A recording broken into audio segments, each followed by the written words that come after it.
जादुई चिराग। बहुत पहले चंदा नगर में चिन्ना और मुन्ना नाम के दो बच्चे रहते थे। दोनों साथ साथ स्कूल जाते थे और साथ साथ खेलते थे। चिन्ना जरा शांत स्वभाव का था, लेकिन मुन्ना बातूनी था। हमेशा कुछ ना कुछ बोलता रहता था, सामने वाले को बोलने का मौका ही नहीं देता था। एक दिन जब दोनों स्कूल से लौट रहे थे तो रास्ते में एक सोने का चिराग दिखाई दिया। चिन्ना ने पास जाकर उसे अपने हाथों में उठाया। चिन्ना, अरे ये कोई जादुई चिराग दिखता है, जैसे कहानी में है। सुना है इसमें एक जिन रहता है, इसको रगड़ने पर बाहर आकर इच्छाओं को पूरा कर देता है। हाँ हाँ, पर वे चिराग मेरा है, पहले मैंने ही इसे देखा है। कहते हुए उसने चिराग को छीनना शुरू किया। चिन्ना, ये अन्याय है, मैंने ही इसे पहले देखा था। कहते हुए उसे जोर से पकड़ा।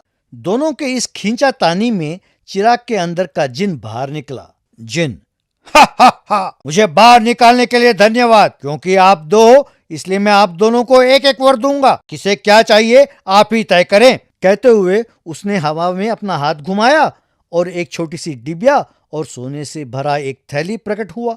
जिन ने कहा, इन दोनों के बारे में बताता हूँ, सुनो। कुछ कहने की जरूरत नहीं है।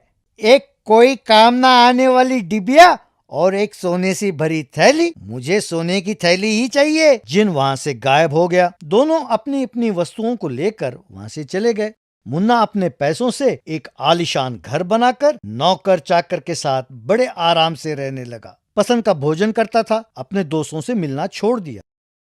कुछ दिन बाद उसके पास जो पैसे थे वो खर्च हो गए। नौकरों को तनख्वाह ना मिलने की वजह से वो घर छोड़कर चले गए। पैसे खत्म होते ही उसे अपना घर बेचना पड़ा और वो जाकर एक पेड़ के नीचे रहने लगा। एक दिन चिन्ना वहां से गुजर रहा था तो मुन्ना को देखा। मुन्ना, क्या हुआ? पेड़ के नीचे क्यों रह रहे हो? पैसों का क्या हुआ? मुन्ना ने जो हुआ सब बताया।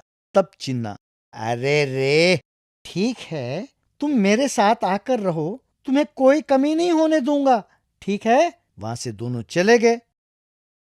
उसके बाद एक बड़े बंगले के पास आए। वहां नौकरों ने चिन्ना को प्रणाम किया। चिन्ना, क्या ये तेरा घर है? बहुत बढ़िया है। उस दिन लालच में आकर मैंने सोने की थैली ले लिया था, पर तुमने तो डिब्बा लिया। पर क्या था उस डिब्बे में? मैंने उस दिन जब डिब्बा खोला तो उसमें एक कागज था। उसमें लिखा था कि जब भी तुम डिब्बा खोलोगे उसमें सोने के सिक्के मिलेंगे। इस तरह जब भी मुझे पैसों की जरूरत होती है तो मैं डिब्बा खोलकर सिक्का निकाल लेता हूँ। इसी तरह धीरे धीरे से ये सब कुछ बनाया है।